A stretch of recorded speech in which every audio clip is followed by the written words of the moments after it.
वो क्या है, अब मैं कुछ क्या कहूँ, देखो पढ़ने और पढ़ाने दोनों का तरीका अगर अच्छा हो तो ही वो क्वेश्चन बन सकते हैं।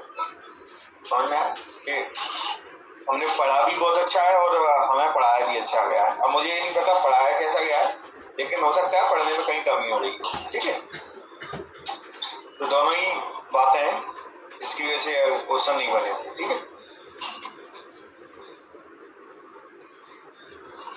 सभी लोग क्यों नहीं आ रहे हैं भाई?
उसमें तो क्वेश्चन बने आज के,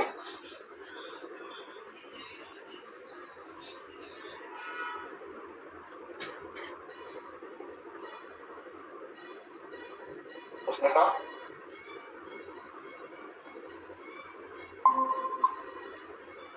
चलिए आज ठीक है क्वेश्चन देखें। मेरी आवाज आ रही है सभी को? आवाज आ रही है? स्वाति, स्वाति, प्रेरणा आ रही है। चलिए आप स्वाति लिख क्यों नहीं रही हो आंसर? फिर ये वाले टॉपिक पढ़े नहीं है। अच्छा, कौन सा बैच लिया हुआ है आपने? Sir sorry 6.0। अच्छा कोई बात नहीं, चलिए समझ में तो आ रहा है ना, जब लिखोगे तो समझ में तो आ जाएगा कैसे लिखना है,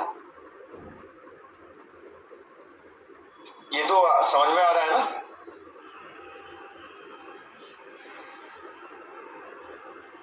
तो स्वाति? जी सर। हाँ चलो, काजल देखो आपने पढ़ रखा है। जी सर। ठीक है, तो व्हील ऑफ हिस्ट्री किसकी पुस्तक है? क्वेश्चन ये है, सिंपल सी बात है, ये पुस्तक राम मनोहर लोहिया की। जब भी ऐसी पुस्तक वगैरह ये पूछ लिया जाए, सीधा डायरेक्ट पूछा जाए यह किसका कथन है या फिर किसकी पुस्तक है, तो हम सीधे लिख सकते हैं कि यह पुस्तक राम मनोहर लोहिया की, और केवल इतना भी छोड़ देते ना राम मनोहर लोहिया की पुस्तक, तब भी पूरा था। और हमने इसमें विषय को भी लिख दिया भाई, क्या इतिहास के परिवर्तन और पुनः दोहराव को बताया गया है। ठीक है, गांधी जी के स्वराज के सिद्धांत को समझाइए। तो जो गांधी जी का स्वराज का सिद्धांत था वो किस पे आधारित था? आत्मशासन, मतलब खुद का रेगुलेशन और आत्मसंयम और आत्मनियंत्रण, आत्मसंयम कह लो या आत्मनियंत्रण। ठीक है, इसके 4 तत्व थे, राजनीतिक, आर्थिक, नैतिक और सामाजिक। ठीक है, इसी स्वराज के सिद्धांत पे उन्होंने ग्राम स्वराज की अवधारणा दी। ठीक है, ये भी लिख सकते हैं। इसके बाद है कौटिल्य का सावयव सिद्धांत। सावयव सिद्धांत देखो, 2 सिद्धांत थे उनके, एक तो सावयव सिद्धांत था, एक साप्तांग सिद्धांत था।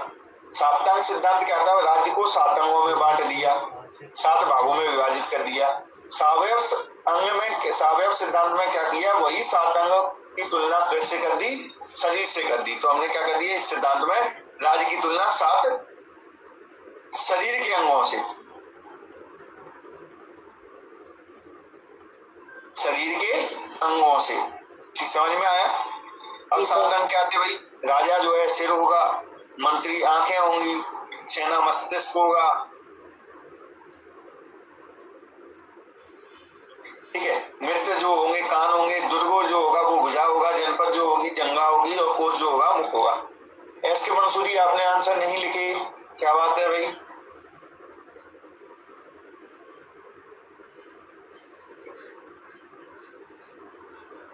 एस के मंसूरी,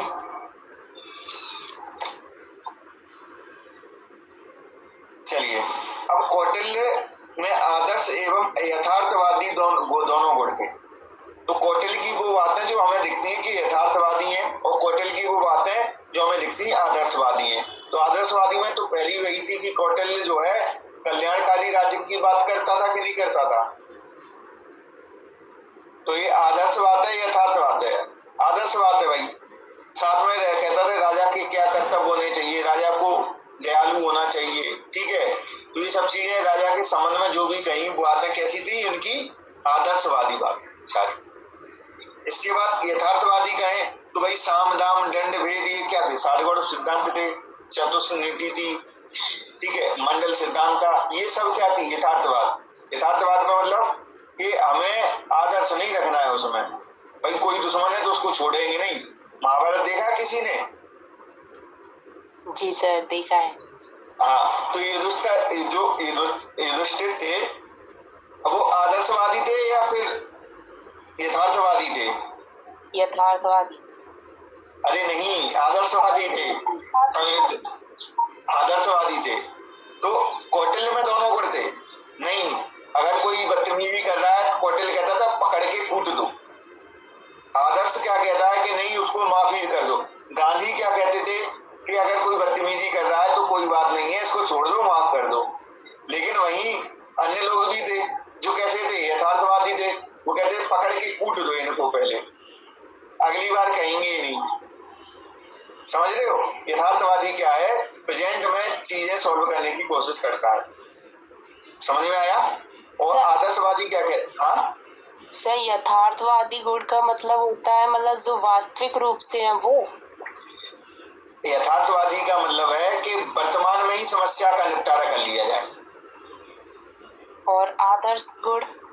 आदर्श वो गुण है जो हमें दिखाते हैं ऐसा नहीं करना चाहिए, नैतिकता झल के दिन में, ठीक है। अब आप बताइए, साम दाम दंड भेद की नीति में कहीं नैतिकता झलकती है? नहीं है ना। कोई साम से नहीं मिल रहा तो दाम से नहीं बिक रहा तो दंड से भी नहीं बिक रहा तो, ठीक है। इसके बाद मंडल सिद्धांत में क्या है, आक्रमण करो, ठीक है।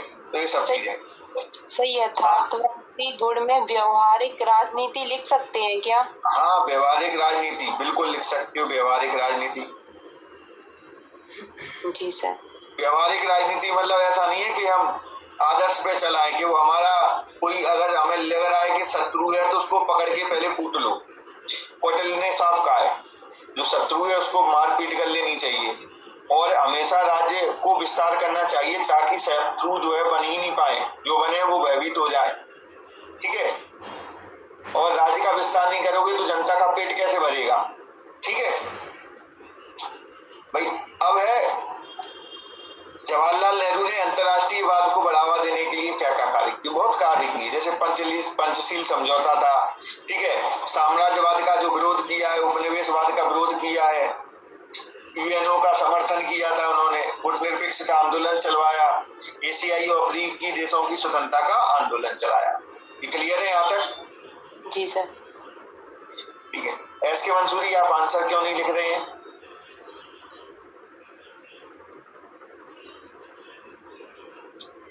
आप लोगों से चलिए मैं कुछ बात कह देता हूं, अभी सबको नोट भी डल जाएगा ग्रुप में, कि जब हमें फ्री में चीजें मिल रही होती हैं और उत्तम क्वालिटी की मिल रही होती हैं तो हम उसको तवज्जो नहीं देते। और बहुत सारी कोचिंग हैं जो काफी पैसा ले गया, 8-10 हजार, 16-16 हजार, ठीक है, मैं कोचिंगों का नाम नहीं लूंगा, एक में गया, ठीक है, तो 16 हजार उसकी फीस थी। कॉपी भी आपको लानी है, चेक भी आप ही को करना है, वो कुछ नहीं करेंगे, बस पेपर दे देंगे। तो ऐसे भी कोचिंग के प्रोग्राम चलते हैं। हम आपको फ्री में दे रहे हैं, सारा पूरा मेंस करवा दे रहे हैं। आंसर इससे अच्छे आंसर हम कह रहे हैं कि भाई मध्य प्रदेश में कोई भी बना रहा हो, इससे अच्छे से समझा रहा हो, फॉर्मेटिंग समझा रहा हो, तो हम भाई आपको पैसे भी दे देंगे, हम दे देंगे। इतनी सारी मेहनत कर रहे हैं हम लोग, ठीक है। उसके बाद भी जो है ग्रुप में इतने बच्चे हैं, कोई नहीं आता, आते हैं तो क्या ही बताएं, लिख नहीं रहे हैं। समझ में नहीं आता है कि वही है कि हम फीस चालू करेंगे, अब फिर नेक्स्ट सेशन से फीस चालू करेंगे, ऐसे कोई मतलब भी नहीं है। वो फीस देके सब आते हैं, उनको लगता है कि फीस देने के बाद में अच्छा पढ़ाया जाता है। ये कहीं ना कहीं मानसिकता रहती है कि नहीं रहती है, बताइए।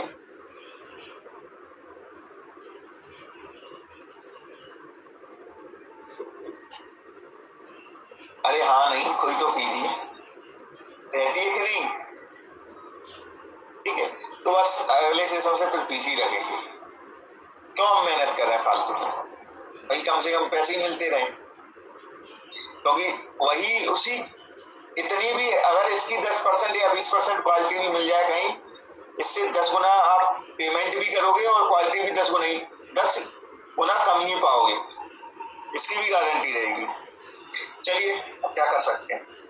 सरदार पटेल ने किस प्रकार के औद्योगिकीकरण का सुझाव दिया? पहली बात तो सरदार पटेल क्या कहते थे कि कुटीर उद्योगों के माध्यम से ही क्या होनी चाहिए, अर्थव्यवस्था चलनी चाहिए। उद्योग जो होंगे कैसे होंगे, कुटीर उद्योग। लेकिन उन्होंने कहा कि भाई बड़ी बड़ी मशीनों की आवश्यकता तो हमें पड़ेगी, भाई लोहा उद्योग है, लोहा इस्पात उद्योग है, उसमें उसके लिए तो हमें कैसे बड़े उद्योग बनाने पड़ेंगे, बड़े उद्योग बनाने पड़ेंगे। अब भाई कुटीर उद्योग है, उसके लिए भी तो मशीन बनानी पड़ेगी ना हमें, तो कुटीर उद्योगों को चलाने के लिए भी मशीन चाहिए, वो मशीन बनेगी लोहा इस्पात उद्योग में। अब लोहा इस्पात उद्योग ऐसा तो नहीं कुटीर उद्योग हो, वो तो लगेगा बड़ा ही। तो उन्होंने कहा मूलभूत जो आवश्यकताओं के लिए पूर्ति करने वाले उद्योग होंगे वो कैसे होंगे, बड़े उद्योग होंगे। किसने कहा? सरदार पटेल ने। और सामान्य तौर पर जो अर्थव्यवस्था चलेगी वो किससे चलेगी, कुटीर उद्योगों से चलेगी। अब उनका उद्देश्य क्या था? कुटीर उद्योग के संबंध में ये गांधी जी को फॉलो करते थे। किसको फॉलो करते थे? गांधी जी को। इसका मतलब जो भी कुटीर उद्योग की बात कर रहा है, जैसे राम मनोहर लोहिया कैसे उद्योगों की बात कर रहे हैं, कुटीर उद्योग की कर रहे हैं ना, तो बड़े उद्योगों की कर रहे हैं, कुटीर उद्योग की करते हैं। जयप्रकाश नारायण कैसे उद्योगों की बात कर रहे हैं, कुटीर उद्योगों की बात करें। इसका मतलब हम समझ में आ गया कि इन सब पर किसका प्रभाव था, किसका प्रभाव था? गांधी जी का, ठीक है। सरदार पटेल राष्ट्र निर्माता थे। अब ये राष्ट्र निर्माता भाई क्यों कहते हैं? क्योंकि इन्होंने भारत की स्वतंत्रता के समय देशी रियासतों का एकीकरण किया, और इसी कारण इन्हें क्या कहते हैं, भारत का बिस्मार्क कहते हैं। बिस्मार्क ने जर्मनी का एकीकरण किया था, ठीक है। अब भाई संपूर्ण दक्षता का सिद्धांत क्या है? संपूर्ण दक्षता का सिद्धांत जो है राम मनोहर लोहिया द्वारा स्वतंत्रता संबंधी सिद्धांत है। इन्होंने कहा कि व्यक्ति के विकास के साथ साथ संपूर्ण मानवता का विकास भी होना चाहिए। क्या करता है व्यक्ति? स्वयं का विकास करता है, लेकिन ऐसा नहीं है, स्वयं के विकास के साथ साथ समाज का भी विकास होना चाहिए। संपूर्ण दक्षता का सिद्धांत ये कहता है। क्लियर है यहां तक?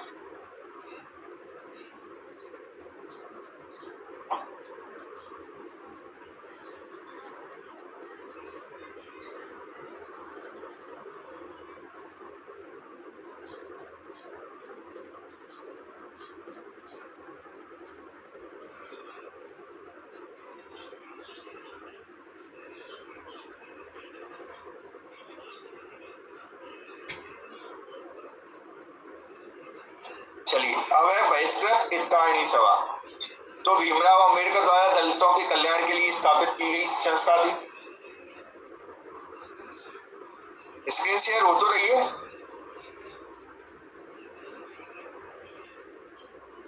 अभी सभी को दिखाई दे रहा है? मुझे ना ब्लैंक सा दे रहा है, कुछ भी दिखाई नहीं दे रहा, शायद मेरा नेटवर्क नहीं आ रहा है। रिकनेक्ट करें। काजल सही दिख रहा है? सही है? जी सर सही दिख रहा है। हाँ, आप फिर से कनेक्ट करें, ठीक है। स्थापना कब की गई थी? 1924 में फिर से स्थापित, फिर से करें कनेक्ट, ठीक है। कार्य क्या था भाई इसका? जागृति लाना है, किसमें? दलित समाज में।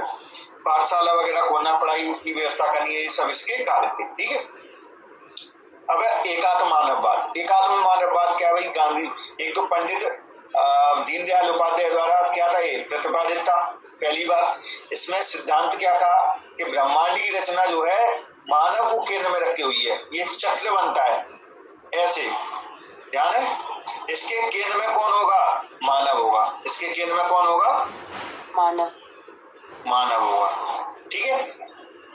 अब ऐसा नहीं है मानव अकेला होगा, मानव स्वतंत्र नहीं होगा। यहाँ पर इन्होंने एकात्म मानववाद का जो सिद्धांत था वो ये दिखा था कि मानव स्वतंत्र नहीं है। मानव किससे बंधा हुआ है? समाज से, परिवार से।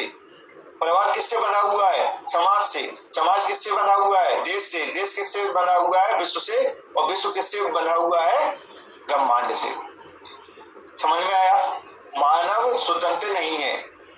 अब इसका मतलब ये हुआ कि व्यक्ति में जो भावना पाई जाती है ना, केवल और केवल मैं, ये भावनाएं गलत है, ठीक है। क्यों? हम किसके हिस्सा है? परिवार के। परिवार किसका हिस्सा है? समाज का। समझ में आया? जी सर। ठीक है, मानववाद पढ़ लिया काजल। अब आप मुझे समझाओ कि मानववाद आपने क्या समझा? सर मैंने ऐसा समझा था कि मतलब जो मनुष्य है ना, मनुष्य एक केंद्र है, मतलब मनुष्य केंद्र की इकाई है। और जैसे मनुष्य का विकास होगा तो मतलब उससे देश का भी विकास होगा, परिवार का विकास हो। देखिए यही समझ में आया कि मानव जो है किसके केंद्र में? सारी चीजों के केंद्र में, ब्रह्मांड के केंद्र में मानव है। अब वही सारी चीजें बंधी हुई हैं। यदि मानव का विकास हुआ तो परिवार का विकास होगा, परिवार का विकास हुआ तो समाज का विकास होगा, समाज का विकास होगा तो देश का विकास होगा, ठीक है। तो ये ऐसे क्रम चलेगा। मानव स्वतंत्र नहीं है। मानव जो है केंद्र में जरूर है, मानव से सारी चीजें चालू हो रही हैं, लेकिन कैसा है? मानव जो है स्वतंत्र नहीं है। अब मानव कैसा होना चाहिए, ये भी बात बताई। मानव होना चाहिए पुरुषार्थ युक्त, ठीक है। मतलब इन्होंने संस्कृति को भी मिलाने की कोशिश की। समझ में आया? जी सर। ठीक है, इसको डिटेल में पढ़ेंगे, अभी हम पढ़ नहीं सकते, ज्यादा बता भी नहीं सकते। अभी क्लास वगैरह स्टार्ट करेंगे तो हम डिटेल में पढ़ेंगे, ठीक है।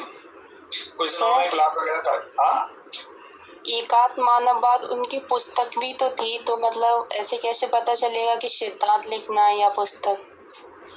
एकात्म मानववाद वो सिद्धांति पूछेगा, ठीक है, हमें सिद्धांति लिखना है। हाँ, अभी हम देखेंगे कि कैसे अगर कौन सी चीज आ जाए तो हम क्या लिखें। देखो आई है क्वेश्चन है हमारे पास, गांधी जी के विचारों की प्रासंगिकता बताइए। अब हम यहाँ पे हमारे पास कंफ्यूजन है, बहुत कंफ्यूजन है। क्या कंफ्यूजन है कि हम गांधी जी के कौन से विचार बताएं?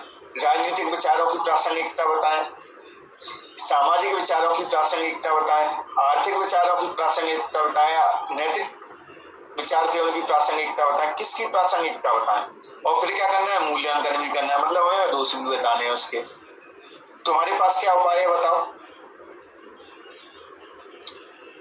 हम किसकी बताएंगे?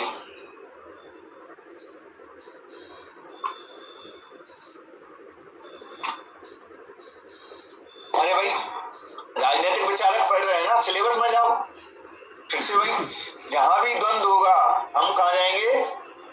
सिलेबस। सिलेबस में क्या लिखा है? राजनैतिक चिंतन। तो राजनीतिक विचार ही लिखेंगे हम। समझ में आया? इस तरीके के क्वेश्चन मेरा लिखने का उद्देश्य क्या होता है? आप लोगों को कंफ्यूजन से दूर करना। हो गई कंफ्यूजन दूर? जी सर। ठीक है, चलो काजल, आपको जैसे 21 साल हो गई आपकी, मुझे चाहिए आपका सिलेक्शन, ठीक है। 2026 में, 25 में तो आपकी एज नहीं हो रही है, 26 में मुझे चाहिए सिलेक्शन, ठीक है। हाँ, अब जो भी जुड़ा रहेगा मुझे तो सबका ही चाहिए, लेकिन सब लोगों का सिलेक्शन होना चाहिए, कंटिन्यू लगे रहेंगे। आपके एक बड़े भैया आते हैं आपसे, वो इस बार मेंस अच्छा लिख रहे हैं, ठीक है।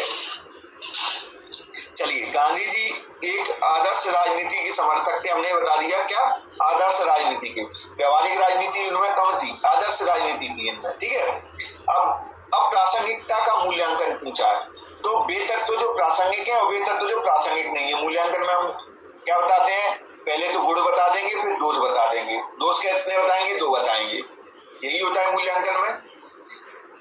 और फिर नीचे निष्कर्ष।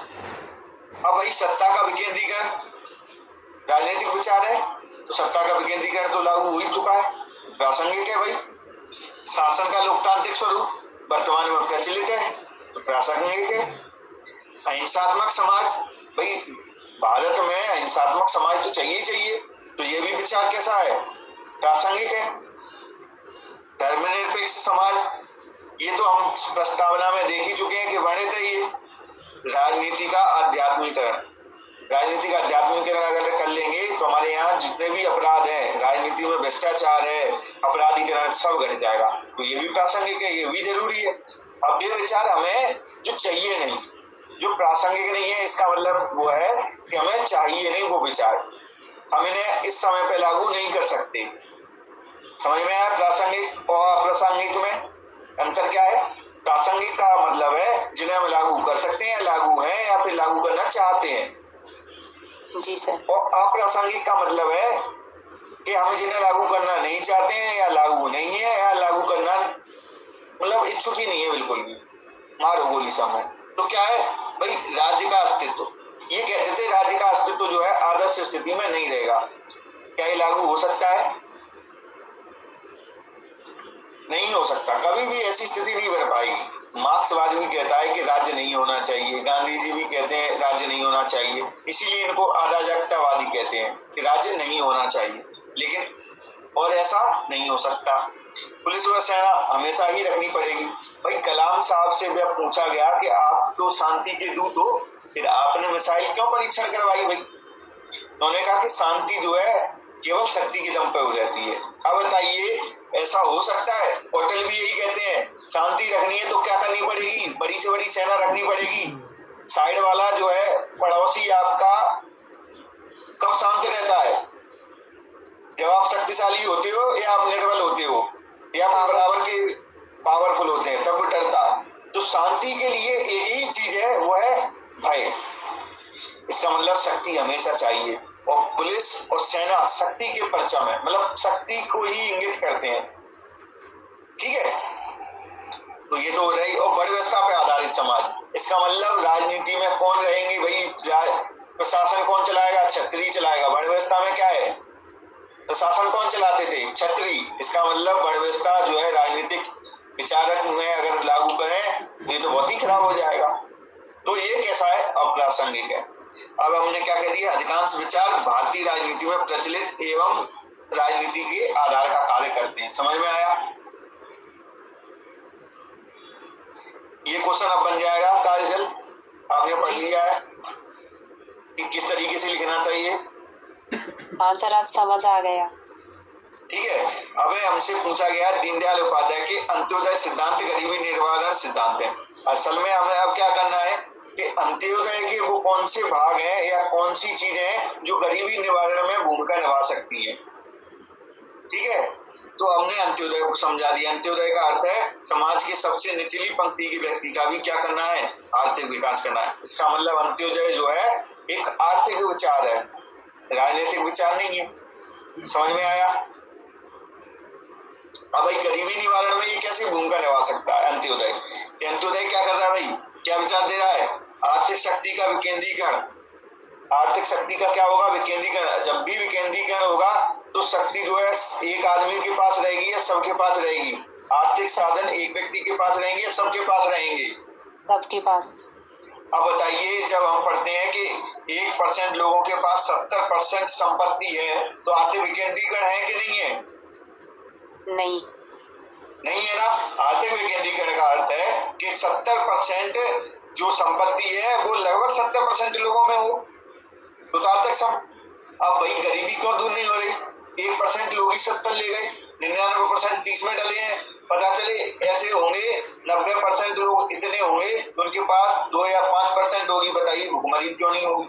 ठीक है, तो उन्होंने कहा कि भाई विकेंद्रीकरण होना चाहिए, प्रत्येक व्यक्ति को क्षमता प्रकट करने का अधिकार होना चाहिए। भाई ऐसा हो, ऐसा नहीं है कि तुम किसी राज परिवार में पैदा हुए तो तुम्हें ही गद्दी मिले। इसका मतलब यह है कि यदि जिसके पास क्षमता है तो अपनी क्षमता का विकास करे और अपने अधिकार लेते आर्थिक समृद्धि करते रहे, उसे रोका ना जाए। ठीक है, और पूंजीवाद का विरोध, असल में इन्होंने पूंजीवाद ही नहीं समाजवाद का भी विरोध किया। पूंजीवाद को क्या कहा कि भैया इसमें संपत्ति जो है एक व्यक्ति के पास चली जाती है, एक व्यक्ति के पास चली जाएगी तो आर्थिक विकेंद्रीकरण वैसे ही नहीं हो पाएगा। और समाजवाद को कहा इन्होंने कुरूप व्यवस्था का, मतलब अच्छी व्यवस्था नहीं है समाजवाद, ये सबका मध्यम मार्ग लेकर चलते थे। पूंजीवाद में आप देख पा रहे हो, देखो गरीबी निवारण करना है तो पूंजीवाद चाहिए, लेकिन गरीबी को बढ़ावा भी कौन देता है? पूंजीवाद सबसे ज्यादा गरीबी को अगर बढ़ावा देता है तो वो पूंजीवाद ही देता है। समझ में आ रहा है? कैसे दे रहा है? मुझे एक उदाहरण दे दो आप, पूंजीवाद गरीबी को कैसे बढ़ावा देता है? कोई है? क्योंकि जो आर्थिक संसाधन है वो मतलब उद्योगपतियों तक ही सीमित रहते हैं, आम जनता बिल्कुल संकेंद्रण होने लगता है, एक व्यक्ति के पास ही पहुंचने लगते हैं। जब संसाधन एक व्यक्ति के पास पहुंचेंगे तो क्या हो जाएगा? गरीबी तो दूर नहीं हो सकती। कार्य का अधिकार देना, ठीक है, मशीनों के स्थान पर मानव योजित व्यवस्था लाना, गरीबी तो इनसे ही दूर होगी। हमने समझ लिया गरीबी में भूमिका। अब भाई सरकार द्वारा गरीबी निवारण के लिए अंत्योदय अन्न योजना, मिशन अंत्योदय, दीनदयाल अंत्योदय योजना भी चल रही है। तो हमने क्या दे दिया? एक निष्कर्ष दे दिया प्रेजेंट सिनेरियो का कि भाई अंत्योदय विचार जो है गरीबी का ही विचार है, इसीलिए सरकार इस विचार पर योजना चला रही है। समझ में आया कैसे लिखना था? ठीक है, एस के मंसूरी, स्वाति, प्रेरणा, समझ में आ रहा है? उसमें था जी सर, समझ में आ रहा है। ठीक है, उसमें था। आप दिल्ली में रहते हो? जी सर, मैं दिल्ली बेस्ड हूँ। कहाँ पर? मुखर्जी नगर? नहीं सर, मैं साउथ दिल्ली रहती हूँ। अच्छा, साउथ दिल्ली। तो फिर ये एमपीपीएससी की तैयारी कैसे? सर बॉर्न मध्य प्रदेश हूँ, ब्रॉट अप एजुकेशन का सब दिल्ली है। अच्छा, कहाँ से? सर बघेलखंड, सीधी डिस्ट्रिक्ट। अच्छा, सीधी डिस्ट्रिक्ट। तो वहाँ पे स्टडी क्या है, डीयू वगैरह से? यस सर, डीयू से ही किया, स्कूल भी यहीं से, कॉलेज भी यहीं से। अच्छा, तो फिर आपका सर एक्चुअली क्या, सर मैं बता देती हूँ, पूछना क्या चाह रहे हैं कि सर जब मैंने तैयारी यहाँ से शुरू करी थी तो मुझे इंग्लिश में मटेरियल नहीं मिला था, तो ऑनलाइन इतना हिंदी में तैयारी कर ली ना, क्योंकि मैं इसमें दोनों लैंग्वेज में कंफर्टेबल हूँ, तो तैयारी हिंदी में इतना मटेरियल मिल गया, पढ़ाई करी, मतलब जो ऑनलाइन था, क्योंकि अब मैं कौन इतना मेहनत करे दोबारा से, तो हिंदी में ही स्टार्ट कर दिया सर। आपने बहुत जल्दी बात समझ ली कि मैं क्या पूछना चाहता हूँ। भाई इतना सस्ता तो हमने हिंदी को क्यों सुना? ठीक है, हिंदी को सुना है, कोई दिक्कत नहीं है, थोड़ी सी राइटिंग सुधार लो और सब सही है। ठीक है सर, इसीलिए थोड़ा हैंड राइटिंग में दिक्कत होती है, बट वो मैं ट्राई करूंगी सर, मैं इम्प्रूव करूंगी। इसीलिए मैंने आपसे पहले भी पूछा था कि इंग्लिश मीडियम तो नहीं है आपका। सर हैंड राइटिंग समझ के हमें आ जाता है कि हिंदी मीडियम वाले बच्चे की या इंग्लिश मीडियम वाले बच्चे की। ठीक है, जी सर। हाँ चलो, तो नोट्स आपको आज मैं सेंड कर दूंगा सारे। ठीक है, जी सर, जी सर। लोहिया ने क्यों कहा कि इतिहास स्वयं को दोहराता है, विवेचना कीजिए। भाई क्यों कहा? क्योंकि ये द्वंद्व सामने ना आए कि इतिहास में जो चल रहा है वो क्या चल रहा है, वर्ग की और जाति की लड़ाई जो चल रही है वो क्या है, ये द्वंद्व स्थापित ना हो, इसलिए उन्होंने कहा कि भाई इतिहास जो है स्वयं को दोहराता है। अब हम इसको समझ लेते हैं क्या था। भाई लोहिया ने अपनी पुस्तक इतिहास चक्र में इतिहास के दोहराव का सिद्धांत दिया। समझ में आया? इसे देने का उद्देश्य क्या था? इतिहास में गतिशीलता बताने। गतिशीलता बता मतलब समझ रहे हो, इतिहास जो है जड़ नहीं है, एक जगह नहीं रुकता। आज अगर मैं गरीब हूँ तो कल अमीर होऊंगा, और कल अमीर हूँ तो कल गरीब भी होऊंगा। मैं नहीं होऊंगा तो मेरे बच्चे पे होंगे, ठीक है, या फिर मेरे पूर्वज गरीब होंगे तो मैं अमीर होऊंगा। इतिहास जो है ऐसे ही बदलता रहता है। अब इन्होंने कहा जो पहले जातियां थी वो वर्ग बनी, वर्ग बन के फिर जातियां बन गई। इन्होंने जो लड़ाई इतिहास चक्र दिया था वो जाति और वर्ग के संबंध में दिया था। ठीक है, अब देखो इसको समझ लेते हैं। जाति व वर्ग ऐतिहासिक गति विज्ञान को दी मुख्य शक्तियां हैं, दो मुख्य शक्तियां जिसमें लगातार द्वंद्व है और इसके टकराव से इतिहास आगे बढ़ता है। जातियां शिथिल होकर वर्ग बन जाती हैं तथा वर्ग संगठित होकर जातियां बन जाती हैं। अब बताइए इस समय पर हम जातियां तोड़कर वर्ग बनने की ओर अग्रसर हैं कि वर्ग संगठित होकर जातियां बनने की ओर अग्रसर हैं? बताइए इस समय पर क्या स्थिति चल रही है? सर वर्ग तोड़ के जातियों की तरफ हम ज्यादा नहीं, जातियां शिथिल हो रही हैं, हम वर्ग बन रहे हैं। वर्ग का मतलब अभी जो वर्ग है वो अमीर और गरीब वर्ग है। हम अब जातियां तोड़कर गरीब और अमीर में विभाजित हो रहे हैं। अब हम गरीब, हमारी जो पहचान बताना चाहते हैं वो अमीर और गरीब से बताना चाहते हैं, ना कि जाति के आधार पर। अब जो अमीर और गरीब होंगे वो लंबे समय बाद फिर जातियों में विभाजित हो जाएंगे, क्योंकि कार्य के आधार पर फिर विभाजित होंगी, तो वो क्या बन जाएंगी? वर्ग, जातियों में कन्वर्ट हो जाएंगे। फिर वही जातियां तोड़ के क्या बन जाएंगी? वर्ग बन जाएंगी। यही इन्होंने इतिहास चक्र में समझाया। अब समझ में आया? जी सर। ठीक है कि भाई जातियां ही वर्ग बन जाती हैं और वर्ग जो है टूट के फिर जातियां बन जाती हैं। सर ये आपने पॉलिटी के पॉइंट ऑफ से बताया है सर। सोशियोलॉजी में भी ना आज समाज क्या है ना, एक मैंने आर्टिकल पढ़ा था हिंदू का, उसमें था कि लोग क्या है ना अभी अपनी जाति को ज्यादा दिखाना चाह रहे हैं, पिछड़े से पिछड़ा दिखाना चाह रहे हैं, ताकि उनको जो रिजर्वेशन है, जो सरकारी की स्कीम्स है। पहले भी क्या था, लोग ना जैसे अपने कास्ट के नाम पर मतलब अपना सरनेम लगाने से डरते थे, जो शेड्यूल कास्ट के लोग होते हैं, आज वो उसको प्रचारित कर रहे हैं। तो नहीं, इसका कारण जो है पुष्मिता, बहुत बड़ा जो कारण है, इसके 2-3 कारण। चलो इसी पर बात कर चर्चा कर लेते हैं। मध्य प्रदेश आयोग ने पूछा भी है कि जाति ओबीसी के संबंध में, कि ओबीसी 2022 में पूछा था, कब पूछा था? शायद 2022 में पूछा था, जाति के संबंध में था वो, 2022 का मेंस था। तो ओबीसी जो है 1970 के दशक से पहले बड़ी बुरी स्थिति में था। 1960 का दशक जो ऐसा था जहां पे ओबीसी अपनी शक्ति थोड़ी थोड़ी बढ़ा रहा था। अब एक आंदोलन आता है, संपूर्ण क्रांति आंदोलन, सुना है? राम मनोहर लोहिया का, सॉरी जयप्रकाश नारायण का समग्र क्रांति या संपूर्ण क्रांति। वो एक ऐसा पहलू था, उन्होंने 7 क्रांतियां जो दी उसमें से एक सामाजिक क्रांति की बात उन्होंने की। तो वो सामाजिक क्रांति में अभी बात कर रहे हैं कि भाई अपना स्तर उठाना है। इसी समय पे ओबीसी के बहुत बड़े बड़े नेता थे, नीतीश कुमार, लालू प्रसाद, मुलायम सिंह, ये सब जो है पूरे के पूरे उस क्रांति के भाग थे। इन्होंने ओबीसी को फिर क्या देना शुरू कर दिया? बढ़ावा देना शुरू कर दिया। बढ़ावा दे रहे हैं और उसको एक गर्व के तरीके से महसूस करवा रहे हैं। फिर उनकी लड़ाई लड़ी कि भाई इनको राजनीतिक आरक्षण मिलना चाहिए, फिर ये सब चीजें मिलनी चाहिए, सामाजिक आरक्षण मिलना चाहिए, सब आरक्षण मंडल वगैरह सब चीजें हो गई, बीबी सिंह की सरकार आ गई, ये सब चीजें हो गई। अब 1960 से पहले जो अंबेडकर लड़ाई लड़ रहे थे, देखो दलित समाज के लिए ये जो लड़ाई लड़ी है वो अंबेडकर ने लड़ी है सबसे ज्यादा। लेकिन दलित समाज का एक सबसे बड़ा नेता पता है कौन था? कौन बताएगा? अंबेडकर नहीं थे। अंबेडकर कभी चुनाव भी नहीं जीत पाए क्योंकि उस समय पे नेता नहीं थे वो। उत्तर प्रदेश के थे। नहीं, सबसे ज्यादा लंबा कार्यकाल किसका रहा है?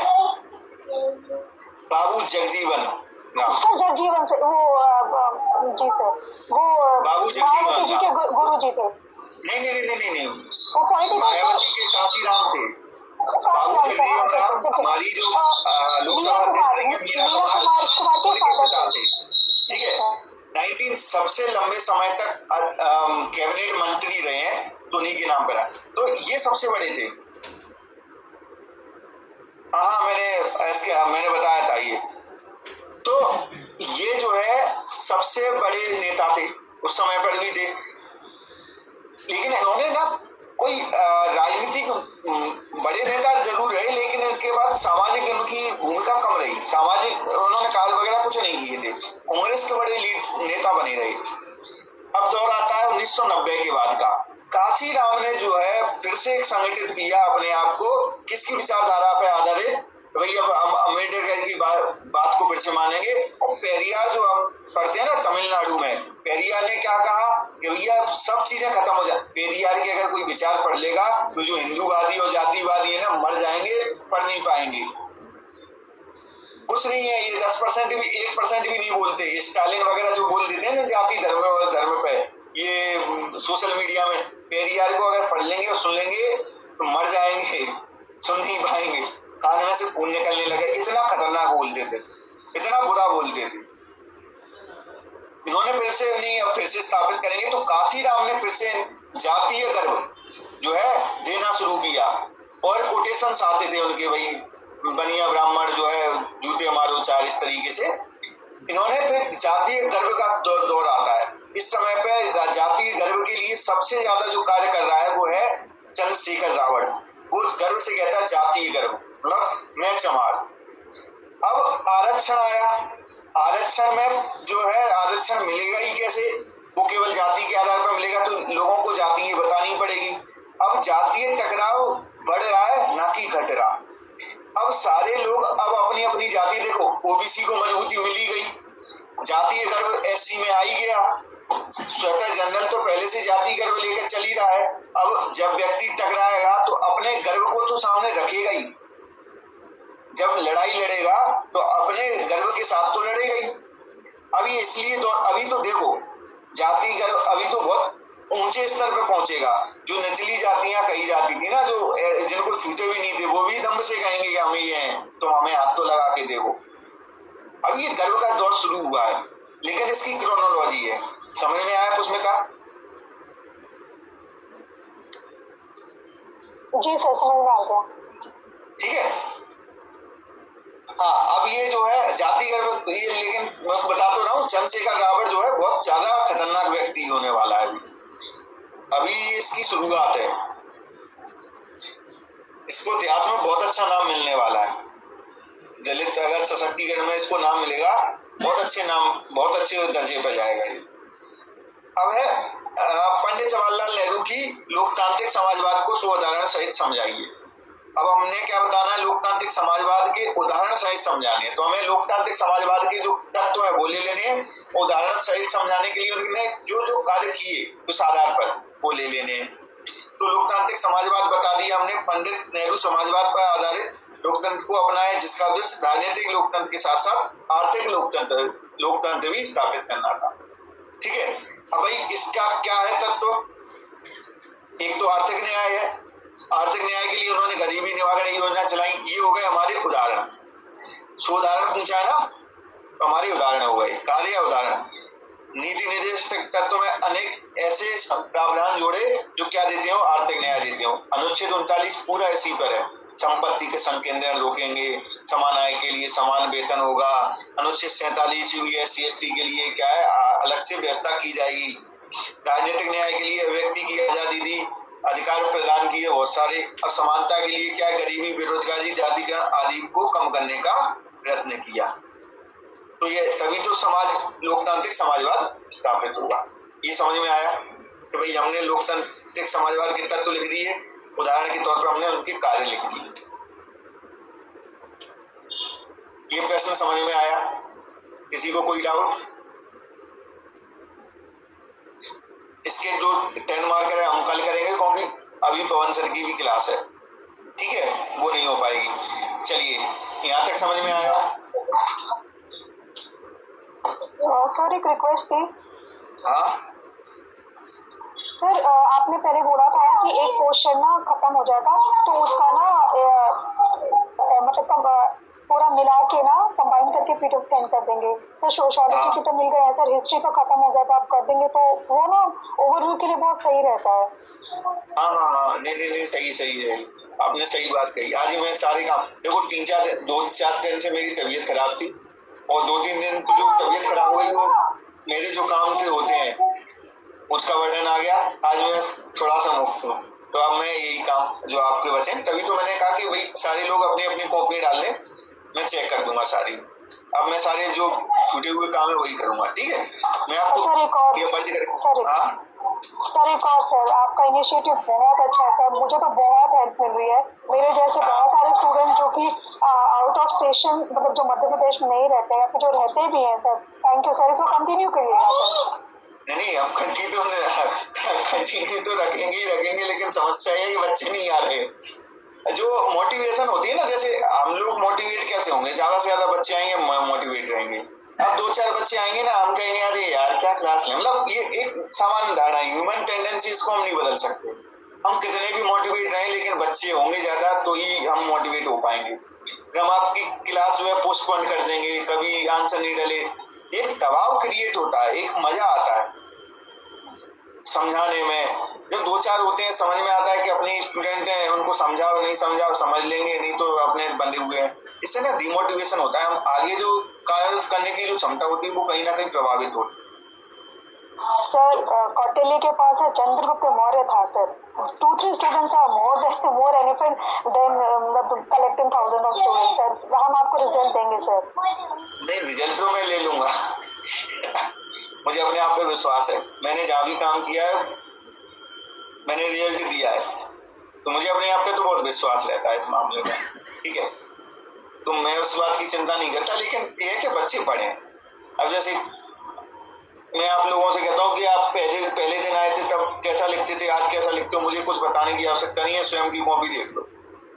मैं एक भी बार नहीं कहूंगा कि मैंने कुछ किया है, आप लोगों ने किया, बस मैं तो एक माध्यम था आप लोगों को बताने का कि भैया आपने सही किया या गलत किया, समझे। तो जैसे काजल की कॉपी आती थी, काजल को देख लो आज कैसी लिखती है। बंदे भी तो मैं कह रहा हूँ कि भाई उनको तो हमें बनाना ही बनाना है, ठीक है, क्योंकि वो जितनी मेहनत कर रही है मुझे नहीं लगता कोई और कर पा रहा होगा। और भी लोग ऐसे हैं जो और मेहनत कर रहे हैं। पुष्मिता, आप में बहुत ज्यादा परिवर्तन हुआ लिखने में, जो है सारी चीजें समझने में। काजल की अभी उम्र है नहीं, लेकिन जब पेपर देंगी तो उस उम्र पे होंगी तब बहुत एक्सपर्ट हो चुकी होंगी। स्वाति है, प्रेरणा ही, आप भी आंसर लिखोगे तभी हम ये बात आपके लिए भी कह पाऊंगा। आपकी कॉपियां नहीं आती हैं, स्वाति आपकी तो आती है, ठीक है, लेकिन उसमें सुधार बहुत होना है। प्रेरणा,